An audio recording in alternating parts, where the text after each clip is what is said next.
Hello there! Okay, I want to introduce you to a new video series which I am calling GBR Thrifts. Now you may ask, why GBR Thrifts? Well, if you've seen LGR's channel, Lazy Game Reviews, I'm sure you have, he does a series called LGR Thrifts, where he goes to charity shops and thrift stores in the United States, finds bargains, brings them home and shows them to you. And it's compelling viewing, and I love LGR anyway. He was one of the people who inspired me to start my own channel. I used to watch all his stuff years ago. I thought, oh, fuck, this is awesome. I need to do this. So, here I am. Now, thrifting in the UK is a little different to America. For a start, it's not called thrifting, it's just called bargain hunting or charity shopping. Because we don't have thrift stores, we have charity shops. Because British people seem to like putting the emphasis on helping charities rather than just finding bargains. Which is nice. And we have things like car boot sales rather than yard sales, and it's a very different scene. The typical thrift store in America is massive. The typical charity shop in the UK is the size of a fucking cardboard box. But that's why I like them.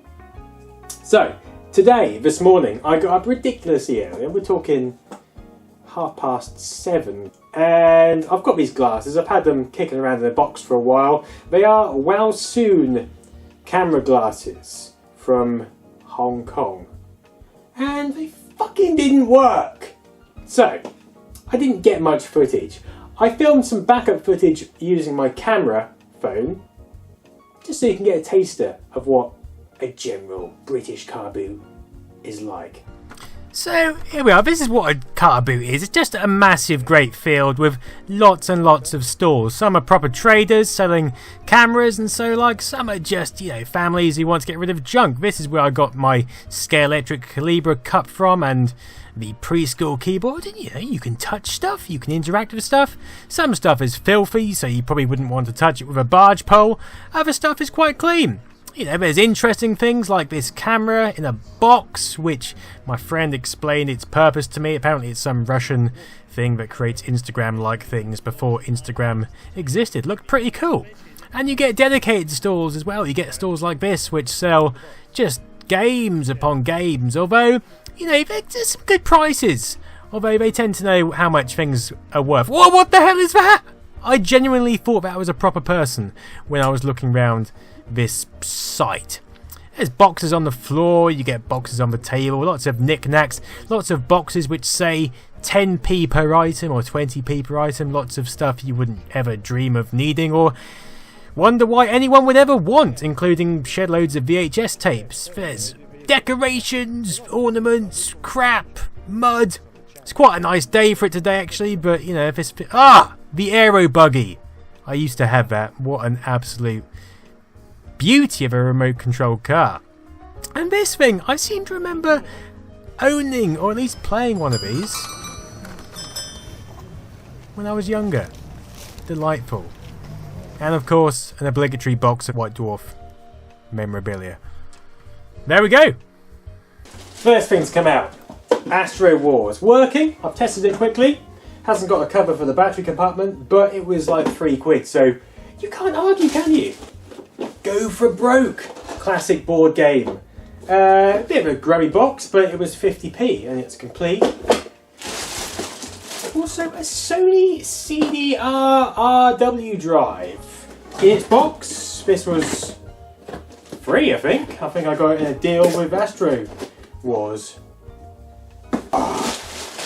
Microsoft Sidewinder. This was £4 and includes the control pad and the hefty lump that is the joystick itself. It needs a bit of a clean, but whatever you get from a car boot, it always needs a bit of a sanitisation session. A couple of Sky Lanterns for 20p each, good for the kids. Rival Realms PC game. Never played this, where fantasy becomes reality. It looks like a sort of your typical building affair type game. This says £2 on the front, but I got it for basically £1. It came with this, which also says £3 but was £1, and this is some sort of a preschool keyboard. It's got USB, but always good. Now this was £6, essentially, and it's complete. There we go, we've got the cards there, we've got the controllers, got all the track. Lovely stuff. Now a lot of this stuff I'll put back on eBay, and my eBay shop link is below. And a lot of it I will do videos on. And last, but definitely not least, can you tell what it is yet? Oh. Apple Macintosh SE, 1MB of RAM, 800KB drive, 20 SC hard disk. I don't know if it works yet, but it was only £40, which is not bad whether it works or not, especially when it comes with this. Can you imagine lugging this about? This is the carry case for the Apple computer. So there is my car boot hoard. Join me again when hopefully I'll have some working video glasses and I can get some proper footage. Thank you for watching this first episode of GBR Thrifts. There will be more, hopefully with more footage next time, but I thought it was better to publish something than nothing at all. Thank you for watching. Please feel free to click another video or subscribe, or even contribute to my Patreon channel thing. Thanks for watching again, and good night.